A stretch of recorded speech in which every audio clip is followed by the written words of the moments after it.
What's up everyone, Lance Hedrick here, and today we're going to take a look at the ACS Vostok single group. Now, if you've been following me for a while, you'll know that I did a review of the pre-production version of this unit over a year ago. Obviously, it's made a lot of changes, and we have the final production unit here now. ACS stands for Advanced Coffee Solutions. They're a brand that's been making lever machines for over a decade out in Napoli and Italy. And lots of cafes in Napoli where lever machines are incredibly famous. There are loads of cafes with the 2 and the 3 group Vostok machines that are being used for over 7-8 years now. So they finally made a single group that is more geared towards the home, and so that's what we're going to take a look at today. Now, first thing you notice when you look at this machine is its size. It is a presence. This is not for the faint of heart or for someone that doesn't have a lot of real estate in their kitchen. The last video I did is on the Odyssey Argos, which is new to the market. It's about 1/4 of the price, and it's about 1/4 of the size. There's a big debate on whether you need 58 millimeters for the best espresso or whatever it might be. In reality, there's no such thing as one diameter that hits everything. You have in the early E61s even bigger than 58 millimeters, but you have 58, which is kind of the commercial standard, and then people who like the 49 on the Streetman or the 51 on the Cremina and the La Pavoni, 54 or 55 on the La San Marco, 54 on a lot of the Brevels.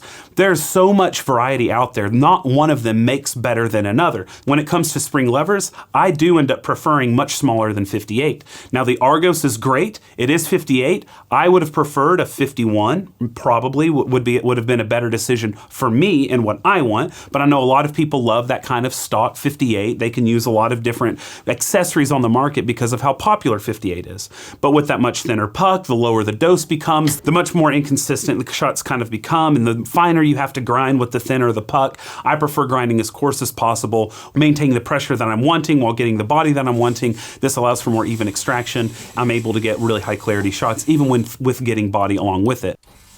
Using a smaller diameter doesn't mean you need to focus on texture. You can also do thinner body shots with a lot higher clarity. It's all on how you decide to use it. I think it's really great, and there are people making great accessories for this, like Sworks. So to go ahead and get that out of the way, there is a Sworks basket that fits exactly for the Vostok. You have different styles of levers, and to just keep this really simple, we'll just use a couple of categories and broadly discuss what they are. You have what's called a dipper style machine. Now there are different types of dippers. Technically this is a dipper style machine, but you have those that are connected directly to the boiler, so you get that really intense steam pre-infusion, or you have ones that are pump driven like you do with this machine. So this is not directly connected to the boiler, it is separated from the boiler, like also in the Nuri. Then you have things like the double boiler saturated group, which would be like the La Marzocco Leva X or like the Slim Jims or something like that, where water is saturating the group head. Now another heating mechanism would be to use like a heat exchanger, which I go over in this video as far as the heating mechanism goes. Ones that do that steam pre-infusion, so direct from the boiler, extremely high water debit for that initial fill rate, and that would be something like a Londinium L1. But then you also have one that's maybe pump driven or it's heat exchange driven. Within that you kind of have 3 categories: direct heat exchanger, indirect heat exchanger, and Thermosyphon heat exchanger. And just to give you examples, indirect would be like the Becerra Strega. The Thermosyphon heat exchanger type of system would be like the Londinium R24, and the direct would be something like the Lepera. Let it go, I am one with the wind and sky. Let it go, you'll never see me cry. Here I Standart. So Standart, that is the sponsor of today's video. Standart is an incredible magazine that should definitely be a part of your daily coffee ritual. Now, why do I say that? Well, it's because I have a lot of hubris, and I contribute articles to them sometimes. One time I wrote about advent of home espresso with the spring lever machine, and I talked about the history from then to now. I'm also about to contribute another article on water. You know I love my water, and you should love your water too, because guess what? Even in espresso, it makes up about 90% of the beverage. I've got a little deal for you. Click on the link that says www.standartmag.com/Lance. You'll get one magazine and its accompanying coffee for free as long as you pay the $9 global shipping fee. Now, Standart is something that you can get on the subscription for, which would be really cool, but you should definitely use my link below because it traces back to my channel and it helps the channel a lot. Thank you so much, Standart, for sponsoring this video. Let's get on with the Vostok. Let it go! The aim with this was to get more temperature stability than in a typical style dipper, which is like a lot of the vintage machines, like the Faemina that I show from 1952, or honestly like the Odyssey Argos, which is a standard dipper style machine where it's connected directly to the boiler, but they put temperature stability above all else, so you don't maintain the pressure in the boiler like you would on other style machines. It has two boilers inside. It has a massive steam boiler, which can be turned on independently or off independently, as well as a brew boiler. The boiler has its own PID controller with both the brew and the steam, and then the group head itself has its own PID controller because there are heating cartridges inside of the brass inside the group head. It's using a Loston Marco clone group that's made by TOF. TOF is known for making some of the higher quality clone Loston Marco groups, and that's why people like ACS and Nuri and some others use them. There's only about 5 or 6 or so out in Napoli that are making these clones, and they tend to be one of the higher quality ones. Well, Loston Marco is a company that has been around for over 100 years, and in the same way that Faemina made the E61 group head that style, Loston Marco is known for creating this style of group head for lever machines. It's typically 54.5 or so millimeters. It has about 120 milliliter brew chamber above it with a spring. Now this one has the double spring system, so you have an outer spring and an inner spring, which gives you a very tight and repeatable style of extraction with still that descending pressure profile. Now, of course, there are modifications made. Nuri makes modifications with theirs, ACS makes modification with theirs, and in the end, you get a much more unique style of experience. Now, I am partial to the Loston Marco group. I think that the 54 millimeter, 54.5, whatever you want to call it, makes absolutely incredible espresso. I love the deeper puck. I love the more consistent shots. I love the texture that you get from them, and I love the history behind it. Now what they do essentially is you create a hole in the back of that group head, you put a heating element in it, and then you have to make sure that it's fitting perfectly so that all sides are touching all parts of that cylindrical hole. So you'll use thermal paste or something like that just to ensure a full connection for really proper heating up of that group head. So you're able to offset the temperatures between the boiler and the group in order to have different types of profiles you may want. So what I like to do, for instance, is I like to set the group head actually cooler than the brew boiler so that I am able to get a descending temperature much more effectively. We know that with lever machines, that's a very standard thing as you get that descending temperature, and it's because once you fill the chamber where the piston is with water, then it's cut off from the boiler, it's cut off from the heating element. So as it continues through the shot, it's shedding heat through the group head, you get that descending temperature profile. With this, you're not getting it as much. So what I like to do is set the group head cooler so that when the water first comes in, it immediately is giving its pretty much full temperature to the puck. And then as it sits in that mass is colder than the boiler is, it's sucking the heat away a bit and it's giving me that descending temperature profile. So when you walk up to the machine and you turn it on, the boiler is ready in under 10 minutes and everything's ready to go in 15. This allows you to not have to keep it on at all times. You can turn it on, turn it off, and it's very efficient with that heating cycle. Especially when it's this big, you would think that all this mass needs forever, especially because this group head is full brass. So if you look up close, one thing that you're going to see are little dents on both sides of this semicircle from the base of the lever clanging into it. Now, it doesn't matter how gentle you are over time, there's gonna be a slip, there's gonna be something that happens, and because brass is so soft, it's going to kind of drive into it and cause that dent. Now, if you're not new to levers, then you definitely are aware of the fear of popping your chin with the lever. You can pull down, and if you release it and there's nothing there, there's no resistance, it can pop up and hit you in the face if you're standing right in front of it. It's something that has happened to people in bars all over and people at home, and it's something that's not a fun time to deal with. So what they have done is introduced a safety system that disallows a quick retraction even when there's no puck in the portafilter to give it that resistance. So if you watch, we pull down, and as you see, I'm gonna come down slowly to not really let it dent. Then watch, we let go,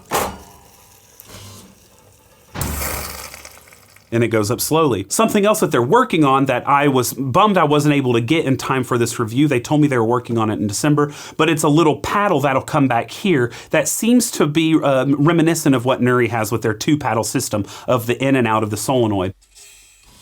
Obviously, when you pull down the front and you let the pre-infusion occur, there's no stopping the water. You pull up and it starts the full pressure extraction. So with this bypass, you'll be able to, bring in the water and let it stop without enacting the solenoid, without releasing it, and you can pull down and start your shot. Or at least that's my hope. That's what I could do on the Nuri, and I will be excited for that to be an option on this, just to give a little bit of extra tactile feeling on it. This is going to give you a static pre-infusion every time. That can be set right down here on the menu. You just simply set what pressure you want your pre-infusion to, and it will emulate that with the rotary pump in the machine.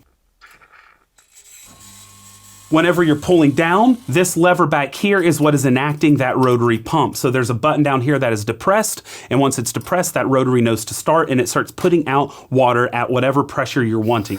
It'll start at a certain water debit, and then as it's building up pressure, it will stop at the pressure that you have programmed into the menu down below. Then whenever you're done, if you want 5 grams in the cup or 10 grams or whatever it might be for whatever pre-infusion pressure you're using, you simply slowly pull that rod back up, slowly pull that lever back up till it bites, and you let go. Then you'll get the full pressure of the 10.5 bar that comes with this double coiled spring, and then you'll get your, descending pressure profile.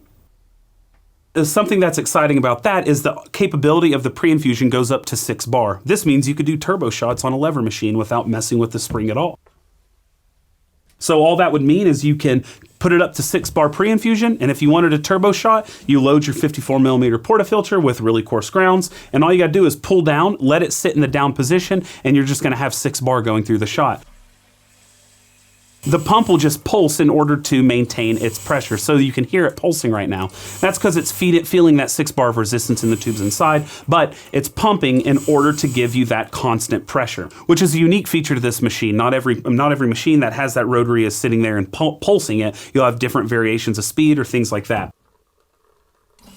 Instead of having to pull your cup weight at your ideal weight or at your ideal end pressure or whatever it might be, this one you can actually program in order to stop on its own. So they have done something really unique, and I think it was the first time that it was introduced to a lever machine. Don't quote me on that, but I think it was, is they have an electrical valve that essentially releases a solenoid so that it can release the pressure in the group head, so you're not having to sit there and wait to depressurize the portafilter in order to pull it out.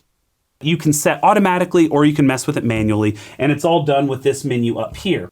I have it on auto, but manual just means whenever you want for the lever to be done and to depressurize the portafilter, you click the middle button, which says the word stop on it, and it will zzz.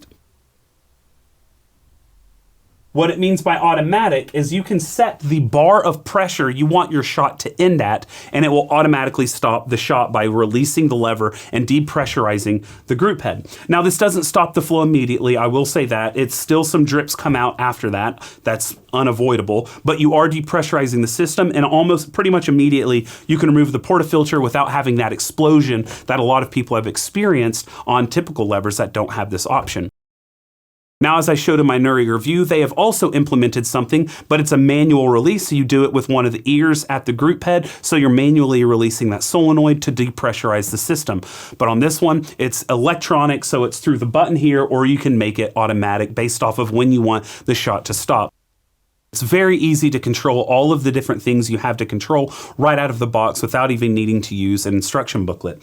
So the first one, it shows kind of a coil. It's telling you the heating cartridge. This controls the PID controller for the heating cartridge inside the group head. Now the next one over is the brew boiler temperature, which I currently have set to 93.5 because I tend to do a little lighter roasted coffees. I don't really go too much higher than that, even with super light coffees. With the darker the coffee goes, the cooler I go, just to lessen the harshness or the bitterness. Next over is the steam boiler, and like I said, you can turn it on or off. So if I want it off, I just click the thermometer, or I can turn it back on and go up and down in pressure, or up and down in temperature, which the correlation would be the pressure of the steam boiler. And then the next one over just goes to a separate menu, which turns the machine on or off. You have to just hold your finger down to turn it off. Then you have this light, which is really nice, actually. It's a shot light. On the screen up front, you have pre-brew, so it's telling you when that lever is pulled down, how long did you pull it down. This allows you to be more repeatable, so you know how much pre-infusion time you were using. And then brew is whenever you release it, when you get that bite and it starts with the spring. Down below it, it shows you what bar of pressure you're at. So it shows you electronically what pressure you're at, but it also shows you on here. So you get kind of that analog and you kind of get that automated type situation. It's because whenever you're messing with the automatic option for that electric valve, it needs to be able to read the pressure anyway here, so they're just kind of showing you that pressure on the screen. Below that, on the left and right, you have the single and double cups. Maybe you yourself like a darkly roasted coffee. Maybe your partner likes a lightly roasted coffee. And so the darker roasted coffee needs to be done at 8 bar because it's going to hold more pressure longer because that puck integrity will be much higher. So it goes up to 10.5 and it stops at 8, and then you have the electric valve. So you click the left button for yours. The right button you have stopping at 6.7 bar because with your partner, that person likes light roasted coffees and the perfect volume stops at 6.7 bar. So you can just go through here and you can completely control both of those pressure functions. But you can change those however you would like, and that's when the electric valve is going to open up and depressurize the group and stop your shot effectively. Now, the only other menu on here is whether or not you want it to be based off of time or based off of pressure with regard to your settings. So right now I have it set to 7 bar because I have it set to pressure. If I switch it to time, then I could do it based off of time. How much time do I want the extraction to occur before I stop it with that electrical valve? All right, so I've loaded the portafilter with a pretty darkly roasted coffee. It is at an 83 temperature for the group head cartridge because I want to make sure we have a descending temperature. And I have the brew boiler at about 87.5 degrees. Pull down, just be gentle on releasing it. We don't want to continue those dents. And here comes the pre-infusion. I'm gonna let it go. It's sitting at 3 bar, let it go to about 5 grams. Which we are there. Now I'm just going to let it go up to the bite. And there we have it. Now I have it stopping at 7.8 bar. So whenever this gets down to right about now, there we are. So as you see, some more is coming out, but I have that built into it. There we go. Perfect. I had a 16 grams in and I wanted about 30 grams out, which is what I got with this darker roasted coffee. So a little bit more on the ristretto side, but as you see there, massive body. So that is some dark charcoal. Wow, that is a lot of crema. So we're gonna just stir it around a bit. That bitterness. Crema is bitter, guys. Don't praise it too much. Then we're gonna sip it. The body is redonkulous. Anyway, let's pull another one and steam some milk to look at the steaming capabilities. With this massive steam boiler inside, you have incredible commercial quality steam coming out of the steam wand. As long as you know the halfway and a quarter rule in my milky, steamy, milky, silky, milky video right there.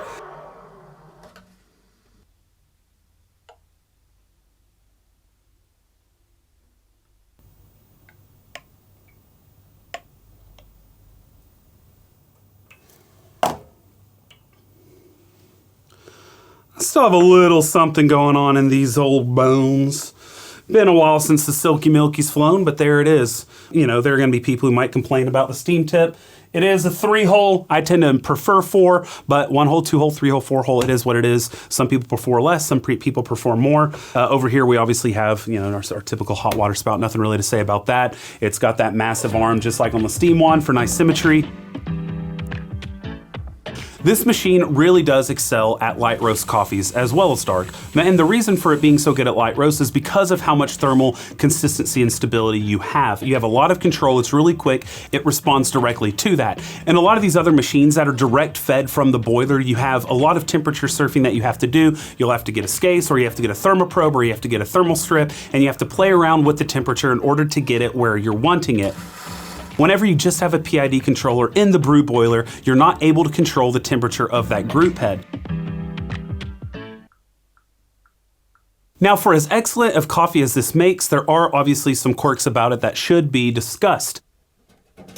Perhaps my biggest irk about it is the water reservoir. It is clunky looking, it looks kind of cheap. There's like a wire in the back that doesn't really fit into the wall, and you have to fit 2 tubes through this little hole that just doesn't really make a lot of sense. If you're at a low water level, even if you're in between a shot, this top screen just turns off. And that is their way of telling you you're low on water. I don't like that. I wish they would just have a little, water drop icon that pops up and is like, hey, refill me, please. But let's say you forgot to fill up the water tank and you went too fine on a new coffee. You pull a shot and it's taking like 3 minutes to pull because you choked it. Normally that electrical valve is perfect because if you go too fine, typically you have to just wait it out. But with this, you can release the pressure right away. If you're low on water, that screen goes away and the capability of that button goes bye-bye as well. I don't like that. Another thing that is irksome is the touch screen itself. If you do a dainty finger point like you would do normally on an iPhone or something like that, it's not going to register your finger. I cannot stand this drip tray, to be completely honest with you. In order to take it out, first you have to pull straight out a bit, then you have to angle it back kinda and jimmy it out. Because the sheet metal folds over itself on the edges, when you pour this out, it's very difficult to get all of it out. It gets kind of stuck. It's kind of like when you open up the bottom of your piggy bank and you're trying to get all the change out, but it doesn't want to all come out. So you're like shaking it side to side, you're spinning it. You're like, why isn't this coming out? Getting these crevices underneath these areas that are going to get gunk in it is very difficult because the front lip goes in, down, out. So to get up underneath, it's nigh on impossible. The original one was even worse, shockingly. There was no real finger area, so I will give them kudos for that. They changed it to some concentric rings here, so there's not as much splashing, and they put finger holes here, which was a great addition. But still, overall, the design, I'm like, come on, why are drip trays so hard? Other than those quirks, which might seem like a lot, the bulk of the machine, there's no qualm with. Altogether, this is a really well-built machine that will last an incredibly long time, and is something I think that would be considered an in-game lever that can compete definitely with something like the Leva X, something like the Lepera, something like all of these other ones, depending on what it is that you want. So when we look at competitors, we have like the $10,000 or so Lepera, which is a beautifully hand-built machine that is made. They make them like, I don't know, just a handful a month. You have something like the La Marzocco Leva X, which is about double the cost of this and is very commercial. You have things like the Londinium LR24, which has a PID controller, but is heat exchanger. It has that Thermosyphon. So while there is the claim that you can walk up and pull a shot, there is some type of temperature surfing you have to do, and there's no control over the temperature outside of changing the pre-infusion pressure inside of an app, because it is fed by a pump just like this one is. And they kind of say, if you change the pre-infusion pressure, it correlates with the temperature. Higher PI means higher temperature. So you have some sort of control, I guess, with temperature, but nothing granular like this with that. That arguably has fewer fail points, though it is Bluetooth controlled for the pump. So this one does have a little bit more upkeep with regard to the electronic components, but we're pretty far advanced when it comes to technology as a whole around the world, and this is not something that should fear or scare off a lot of people, especially because it makes everything else so much more simpler, like changing the temperature and ensuring that you have that thermal control, or changing the pre-infusion pressure by just simply clicking that touchscreen. The big thing that people want to know, though, is how does this compare to the Nuri directly? If you were to pull a shot on both, what is going to be the difference? Over time, I think the convenience factor of the ACS kind of wins out for me, whereas I do enjoy that tactile feel, and I know a lot of you do as well. There is something about being able to set it and forget it once you pull that lever down, where it's gonna automatically go to that electrical valve, where I don't have to worry about that knob on the back, because I noted in the Nuri video, it would kind of lose its traction sometimes while trying to change the pressure on the pump. With this, it's as simple as clicking it, and it's perfect every time. When I look online, I do see a bit more reports on some failing issues upon arrival with the Nuri than with this. But again, that's just me telling you what I have seen on my hours and hours and hours of research on both of these machines online from real customers who are using these machines. Both machines are high quality. I do believe that both machines are going to give you similar in-cup experiences because the thermal stability of both are going to be comparable. The pressure is obviously very comparable with the same group head essentially. There are some minor differences, but nothing that's really going to change the quality in the cup. I hope you enjoyed the video. I hope you enjoyed the kind of overview of this, the follow-up to my previous video on the machine. And if you have any questions, I'm happy to answer as many of those below as I can. But that's about it for me today. Thank you so much for watching, and I hope that you brew something tasty today. And cheers.